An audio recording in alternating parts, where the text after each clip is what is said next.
जे काही परिणाम आहे ते होऊ शकते याचे जाणीव आपले पुरुष मंडळीला आणि आपले जे मुला मुली आहेत, जे मुले आहेत, जे लहान यूथ मंडळी आहे, यांना ही जाणीव होणे अत्यंत गरजेचे आहे। त्यामुळे मी महिला मंडळीला विनंती करणार की हे गोष्टी आपण कृपया करून सगळ्यांना समजून सांगावी।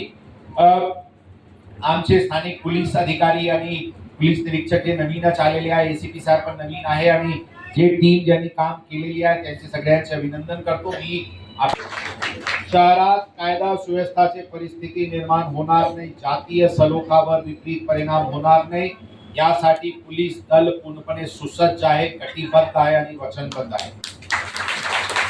याचेवर कोणी विपरीत काही आपत्तीजनक घटना काही कृत्य करण्याचे प्रयत्न करतील तर पोलीसचे संयम पर्यंत राहतील, परंतु संयम जर तुटला तर कारवाई अत्यंत कडक होऊ शकतील याची जाणीव पण सगळ्यांना होणे अत्यंत गरजेचे आहे। मी अशा सांगतो अशा कारणाने की आपले सगळ्यांपैकी 99.99% लोक चांगले असते। गेल्या 10 दिवसापूर्वी नागपूर चाळीमध्ये भांडणांचं एक प्रकरण झालं। ते प्रकरण झाल्यानंतर एक वेगळं स्वरूप त्याच्यामध्ये होतं आणि एक सामाजिक तणाव निर्माण झाला होता।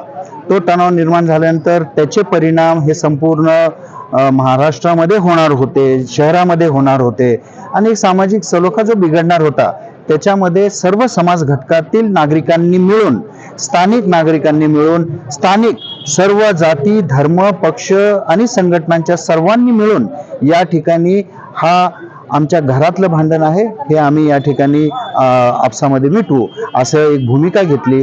पोलिसांनी देखील सहकार्य केलं आणि त्यामुळं हा जो तणाव जो निर्माण झालेला होता तो निवळण्याकरता मदत झाली।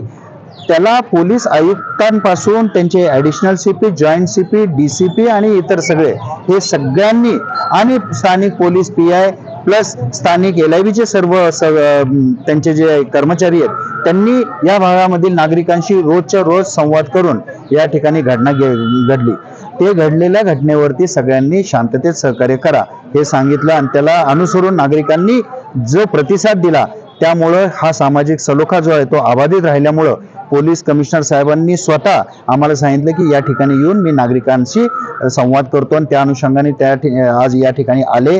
सर्व नागरिकांच्या वतीने आम्ही त्यांचे धन्यवाद दिले, त्यांनी नागरिकांचे धन्यवाद दिले आणि तसेच त्याचबरोबर एक महत्त्वाची सूचना त्यांनी या भागामधील त्यांच्या ज्युनियर अधिकाऱ्यांना केलेली आहे की ह्या भागामध्ये वाढती बालगुन्हेगारी जी आहे त्याच्यावर व्यसनाधीनता जी वाढत चाललेली आहे त्याच्यावर कठोरात कठोर कारवाई करावी आणि नागरिकांना एक सुरक्षित वातावरणामध्ये राहण्याकरता या ठिकाणी वातावरण निर्माण करावं असं त्यांनी या ठिकाणी जाहीरपणे या ठिकाणी सांगितलेलं आहे। मी पोलीस प्रशासनाचे सर्व नागरिकांच्या वतीने मनापासून या ठिकाणी धन्यवाद देतो।